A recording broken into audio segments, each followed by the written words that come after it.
Pemusnahan narkoba jenis sabu dan ekstasi ini dilakukan di halaman Mapolda Sulawesi Selatan dan dihadiri sejumlah pejabat Forkopimda Sulawesi Selatan.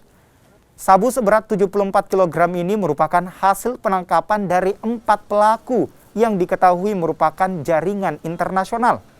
Mereka ditangkap di Makassar beberapa waktu lalu. Dalam setahun ini, Polda Sulawesi Selatan telah mengamankan setidaknya 85 kg sabu berbagai jenis. Sebagai wujud komitmen dan bukti keseriusan, Polda Sulawesi Selatan dan jajarannya bertekad untuk mencegah dan memberantas peredaran gelap narkoba, yaitu dengan melakukan pengungkapan tindak pidana narkoba dengan jumlah barang bukti yang terbanyak yang akan kita musnahkan secara bersama-sama, yaitu narkoba jenis sabu sebanyak 74,9 kg, ekstasi sebanyak 38.604 butir. Jika kita asumsikan satu sabu dipakai sebanyak oleh 10 orang, maka 74